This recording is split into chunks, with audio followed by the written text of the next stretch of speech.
ભાગના લોકો એમ માને છે કે દાંપત્ય જીવન કોઈક પ્રકારની હરીફાઈ છે, કોઈક પ્રકારની એકબીજાની સામે ઊભા રહી અને એકબીજાને ખોટા પુરવાર કરવાની પ્રવૃત્તિ છે.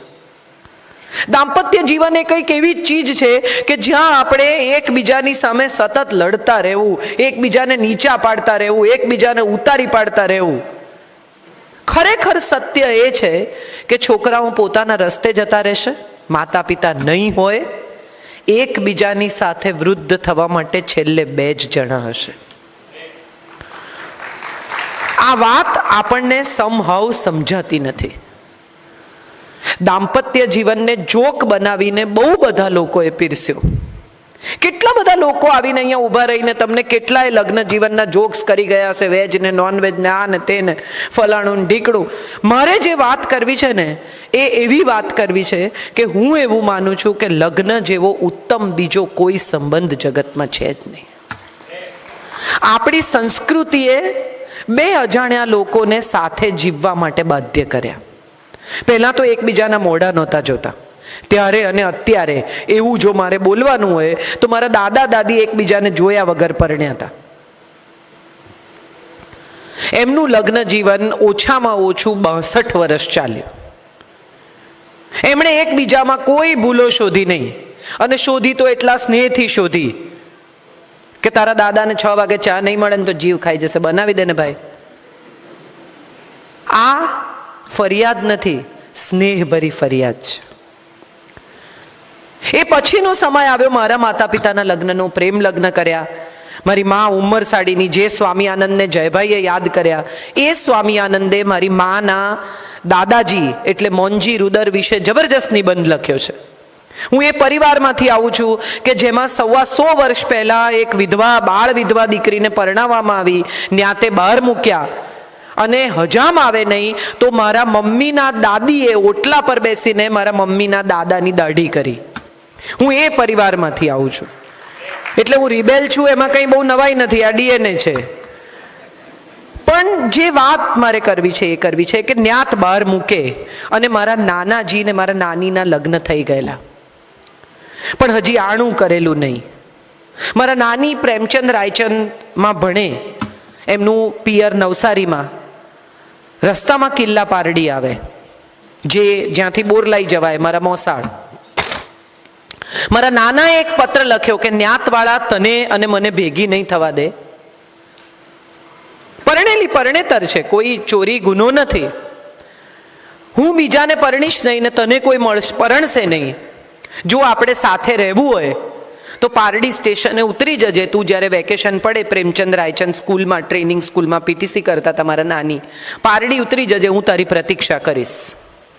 સાહેબ, આ વાર્તા સાંભળજો. અને દાંપત્યનો આવો દાખલો જો આપણે આપી શકીએ ને તો હું માનું છું જીવન સફળ છે. હવે કઈ તારીખે વેકેશન પડે ને કઈ તારીખે જવાની આવી ખબર નહીં. એટલે એ રોજ જાય, રોજ સ્ટેશને ઊભા રહે, અમદાવાદથી આવતી 4 ગાડીઓ પસાર થઈ જાય પછી ઘેર જાય. અને આવું એમણે 12 દિવસ કર્યું. 12મા દિવસે મારા નાની ઉતર્યા, મંગળાબેન એનું નામ. લગ્ન કરીને આણું નહીં કરેલું, વહુને ઘેર લઈ આવ્યા અને કાગળ લખી દીધો કે મેં એને પારડી ઉતારી લીધી છે, એની ચિંતા કરશો નહીં. કટ ટુ સિનેમામાં જેમ આવે એમ. વર્ષો પછી અમે બધા છોકરાઓ 8-10 વર્ષના યાદ રાખી શકીએ એવડા. અને દાદાજી કંઈ પણ વાતમાં ગુસ્સો કરે, મારા નાના જેને અમે બાપુજી કહેતા, એ કંઈ પણ વાતમાં ગુસ્સો કરે એટલે મારા નાની એમ કહેતા કે આવું વઢવા માટે 12 દાડા ઊભા રહ્યા હતા. જિંદગી કેટલી મધુર હોઈ શકે એનું આ દાખલો છે. ને મારા બાપુજી પણ હશે કે ખબર હોત તો ન ઊભો રહ્યો હોત. આપણે બધા અજાણતા જ દાંપત્ય જીવનને કોઈ બંધન, કોઈ સમસ્યા, કોઈ પ્રોબ્લેમ માની બેઠા છીએ. બંને જણાને એક જ શોખ હોવો જોઈએ, બંને જણાને એક જ ચીજ ગમવી જોઈએ, બંને જણાને એક જ પ્રકારની લાઈફ ગમવી જોઈએ. આવું જરાય જરૂરી નથી ને આવું કોઈ શાસ્ત્રમાં ક્યાંય લખ્યું નથી. આપણે બધા એવું માનીને ચાલીએ છીએ કે સંગીતનો શોખ પતિને હોય તો પત્ની ભેગી જાય જ, બીજી રોમાં ઊંઘી જાય. પતિને તકલીફ પડે કે આ ઉઠ ઉઠ, અરે ભાઈ શાંતિ રાખો, મને આવા રાગડા ગમતા નથી, તો કેમ આવી પણ તું? પણ પત્નીને એવો ભય છે કે જો હું નહીં જાઉં તો ક્લાસિકલ મ્યુઝિક ગમતું હશે એવી કોઈ બીજી છોકરી એમને ગમી જશે. બીજી તરફ પત્નીને નાટકો જોવાનો, સિનેમા જોવાનો શોખ છે. પતિ અકળાયેલા, કંટાળેલા આખા પિક્ચરમાં એની બાજુમાં બેસીને બોલ્યા કરે, આ તો કઈ પિક્ચર કહેવાય, આ તો કેટલું ખરાબ છે, આ જોવા ખોટી તું મને લાવી, પૈસા પડી ગયા. ન પેલી સિનેમા એન્જોય કરી શકે, ન પતિની કંપની એન્જોય કરી શકે, ને છતાં એ પતિને દરાર લઈ જવા એવો એનો આગ્રહ. આની સામે મારે એક મજાની વાત કહેવી છે. સંજય કોઈ દિવસ, મારા હસબન્ડ કોઈ દિવસ ટાઈમસર પિક્ચર જોવા ભેગા થાય જ નહીં. અમે પહોંચીએ ત્યારે 5-10 મિનિટનું પિક્ચર જતું જ રહ્યું હોય. 1-2 વાર ટિકિટ ફાડી નાખી, ઝઘડા કર્યા, સિનેમા થિયેટરના ઓટલા પર બેસી ગઈ, આવું બધા ત્રાગા કર્યા પછી મને એવું સમજાયું કે આમાં કંઈ ફેર નહીં પડે. એટલે મેં એવું નક્કી કર્યું કે હું બધા પિક્ચર એકલી જોઉં. મને બહુ જ ગમે છે હિન્દી સિનેમા, એટલે હું બધા સારા ખરાબ જે આવે જોઈ જ કાઢું. એને નથી ગમતા. એક દિવસ હું લિફ્ટમાં ઉપર જતી હતી સિનેમા જોવા માટે, તો વોચમેને મને, પેલા લિફ્ટમેને મને પૂછ્યું, કેમ કે રોજ જોઈએ એક ટિકિટ સાથે ઉપર ચડું જ્યારે બી જાઉં ત્યારે, તો મને કે આપ સબ પિક્ચર અકેલી દેખતી હે.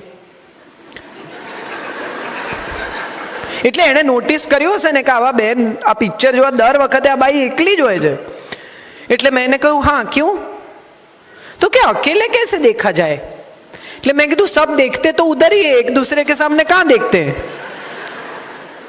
સત્ય તો આ જ છે, તમે બધા જુઓ છો તો સામેની બાજુ, બાજુમાં કોણ બેઠું છે એની સાથે તમને ફેર શું પડે? પણ આપણો આગ્રહ, હઠાગ્રહ, દુરાગ્રહ એ છે કે મને ગમે એ તમને ગમવું જ જોઈએ, હું એન્જોય કરું એ તમારે કરવું જ જોઈએ. મારા સગા સાથે તમે સારો સંબંધ નથી રાખતા, હું તમારા સગા સાથે બહુ સારો સંબંધ રાખું છું. તમે ભલા માણસ છો, તમે રાખો, એ નથી તો એ નથી રાખતા. આમાં આપણે શેને માટે દરેક વાતે ત્રાજવા લઈને ઊભા રહી જઈએ છીએ કે હું આટલું કરું તો તમારે આટલું કરવું જ પડે. ભારોભાર તોલી આપો, બાકી નહીં. અને ભારોભાર તોલે ત્યાં સુધી તો વાંધો નથી, ઘણાને તો નમતું જોઈએ કે હું કરું એનાથી વધારે તમારે કરવાનું. દાંપત્ય જીવન એ કોઈ બાર્ટર સિસ્ટમ નથી. તમને ગમે તો તમે કરો, તમને મજા પડે તો તમે આપો, તમને ગમે તો તમે જીવો, તમે સ્નેહ કરો, વાલ કરો, ક્ષમા કરો, સમજણ બતાવો. પણ તમે બતાવો છો માટે સામેની વ્યક્તિએ બતાવવી જ પડે, આ આગ્રહ નકામો છે. આપણા બધાનો પ્રોબ્લેમ એ છે કે આપણે એવું માનીને કરીએ છીએ કે હું કરું એટલે કરશે. આ ઇન્વેસ્ટમેન્ટની જેમ કરીએ છીએ. જયભાઈએ કહ્યું ને કે બેંકમાં નોટ નાખો, પછી એ નોટ, એની એ કરન્સી તો તમારી પાસે પાછી આવે નહીં. દાંપત્ય જીવનમાં પણ એવું છે. તમે માફ કરો, તમે કાળજી કરો, તમે સ્નેહ કરો, તો એ એની રીતે સ્નેહ કરે, એ એની રીતે કાળજી કરે. તમે બહુ અત્યંત ઉભરાઈ જતા હો, સ્ત્રી સામાન્ય રીતે પણ બહુ કલ્પનાશીલ છે, સંવેદનશીલ છે, રોમેન્ટિક છે, સરપ્રાઈઝ આપે બર્થડે ને દિવસે ઊંઘમાંથી 12 વાગે જગાડીને. હવે તો 40th બર્થડેની સરપ્રાઈઝ ગજબ ચાલી છે. અંધારું હોય ને બધા ઘરમાં હોય ને પછી પેલા બેન બહારથી આવે ને એકદમ લાઇટ થાય ને બધા હો કરે ને પેલા બેન કે ઓ માય ગોડ. મને અંગત રીતે એવું લાગે છે કે લગ્ન જીવન એ સરપ્રાઇઝીસ, રોમેન્સ, કલ્પનાશીલતા, બાર્ટર આવી કોઈ ચીજ જ નથી. 4 વસ્તુના પાયા પર લગ્ન જીવન રચાયેલું છે અને 4 જ પાયા પર ટકે છે. સૌથી પહેલો પાયો છે ને એ સમજણનો છે. તમે એકબીજાને સમજો છો, વગર બોલે એકબીજાની વાત તમને સમજાય છે, એ તમારી સામે જુએ ને તમને સમજાય છે કે પેલા ભાઈની વાત નથી કરવાની હો, કે તમે બાફો છો. અને પછી ઘરે જતા એ તમને એમ કહે છે કે ડફોળની જેમ એકવાર કહ્યું તો એ સમજી નહીં. હમણાં એક શોર્ટ ફિલ્મ બહુ ચાલે છે, મને ખબર નથી કેટલા લોકોએ જોઈ છે, પણ 2 જણા ડેટ પર ગયા છે અને કહે છે કે મેનુમાં આ છે, સરસ ખાવાનું છે, નાઇસ. એ વખતે પેલી ગર્લફ્રેન્ડ એમ કહે છે કે ઇઝન્ટ ઇટ કોલ્ડ? એટલે બોયફ્રેન્ડ એમ કહે છે કે ઇટ્સ નાઇસ. પછી પૂરું થઈ જાય છે, બિલ આપે છે, ઊભા થતા હોય છે કે nice, it was a nice evening. અને પેલી કહે છે કે જરાય નહીં, મને બિલકુલ મજા ના આવી. તો કે કેમ? તો કે મેં તને કીધું તું શોલ લઈ આવ, મેં તને કીધું કે તું એસી ધીમું કરાવ, મેં તને એમ કીધું કે મારી બાજુમાં આવીને બેસ, મેં તને એમ કીધું કે તું એટલીસ્ટ બીજું કંઈ નહીં તો મને તારો કોટ આપ, પણ તે આવું કાંઈ કર્યું નહીં. તો પેલો કે આવું તે ક્યારે કીધું?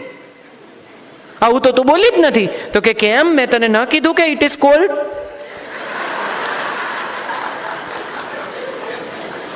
આપણે બધા અનસેડ વર્ડ નથી સમજી શકતા. આઈ લવ યુ કહેવાય ને તો જ પ્રેમ. કેટલી બધી પત્નીઓની સિરિયસ ફરિયાદ હોય છે કે આટલા વર્ષમાં મને કોઈ દિવસ આઈ લવ યુ પણ કીધું નથી. મારે બધી પત્નીઓને પૂછવું છે કે તમે માંદા પડ્યા ત્યારે દિવસમાં 5 વખત તમારા ખાટલા પાસે આંટો મારી ગયા છે? ઓફિસ ન જવું હોય એવા મન સાથે ઓફિસ ગયા છે? બધા એકબીજા સાથે વાત કરે છે, કારણ કે બધાને સમજાય છે કે આ હારી કહે છે સાચું.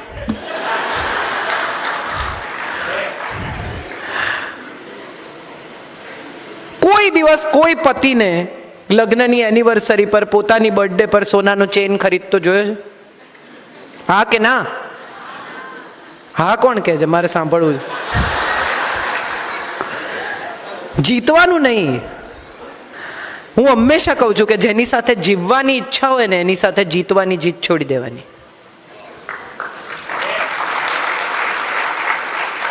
ખાલી પાડવા ખાતર હા ન પાડો, પણ તમારી બર્થડે પર, તમારી એનિવર્સરી પર, તમારા આનંદના પ્રસંગે કયા વગર સાડી દાગીના એમનેમ આવી જાય છે. આ પ્રેમ નથી, આઈ લવ યુ નથી. પણ આર્ચીઝનું કાર્ડ સહી કરીને, ફોર એવર યોર્સ લખીને, સહી સિક્કા, પત્નીનું ચાલે તો ફ્રેન્કિંગ કરાવે 100 રૂપિયાના સ્ટેમ્પ પેપર પર કે આ પ્રેમ છે, લખી આપ કે પ્રેમ છે.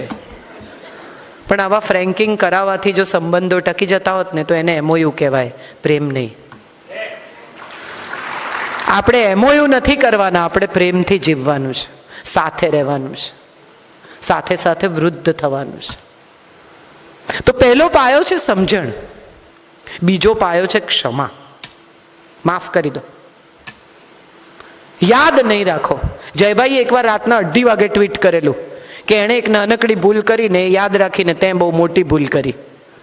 હું સામાન્ય રીતે કોઈ દિવસ એમને જવાબ નથી આપતી. તે દિવસે મેં લખ્યું, મેં કીધું વાહ જયભાઈ, બહુ મોટી વાત છે.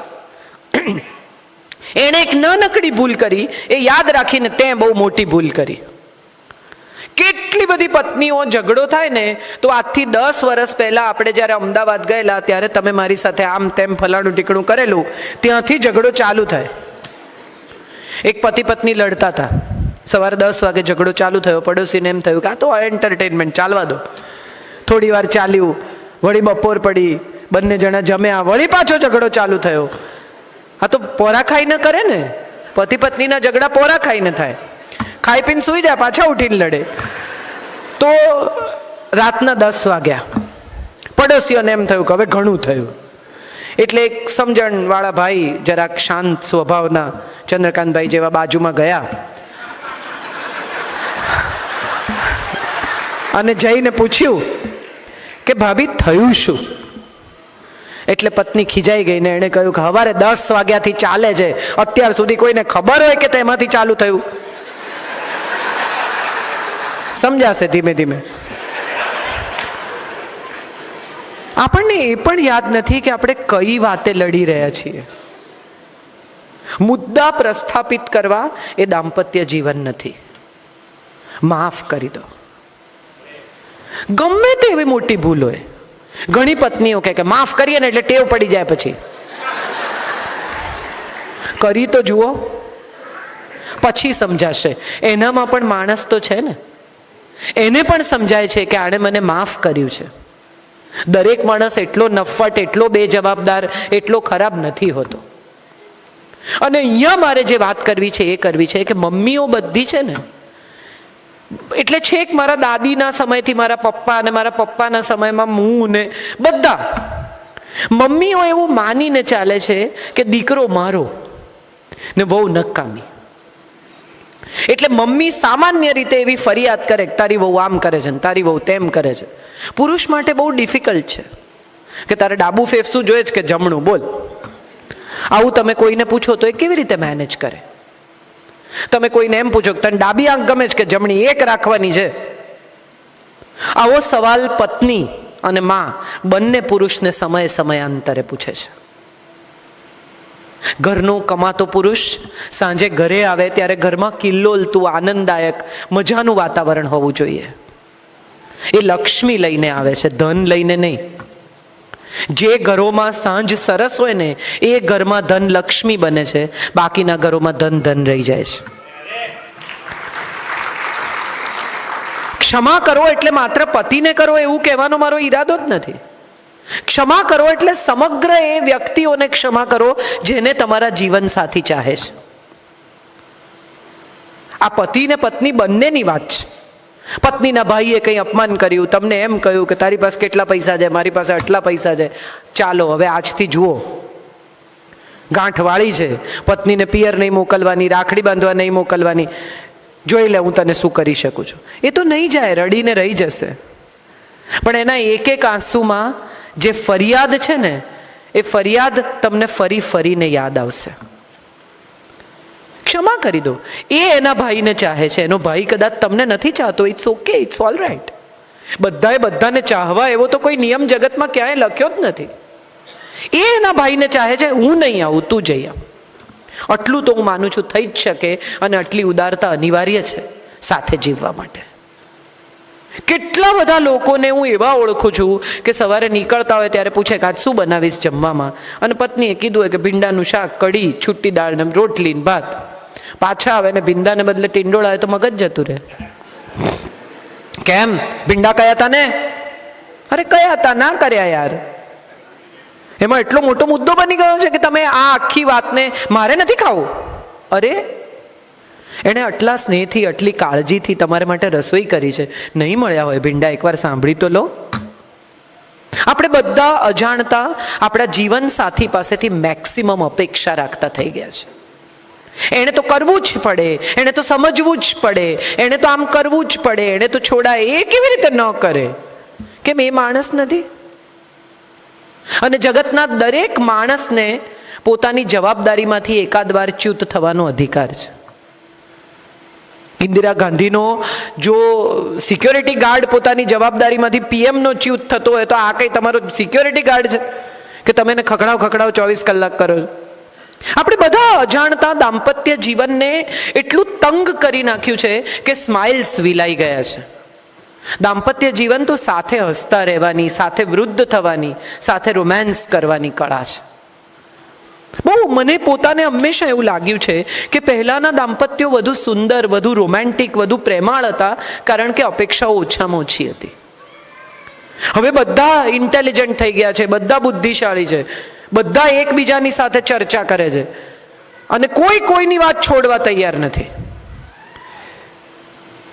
એકવાર તમને એમ થાય કે ચલો અત્યારે ચર્ચા મૂકી દો, તો એ ચર્ચા મુકાતી નથી. ના, કેમ?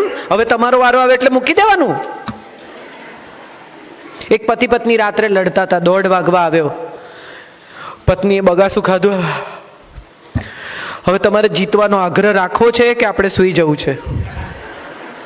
ટૂંકમાં જો તમારે ન જીતવું હોય તો તમે સ્વીકારી લો કે હારી ગયા, એટલે આપણે સૂઈ જઈએ.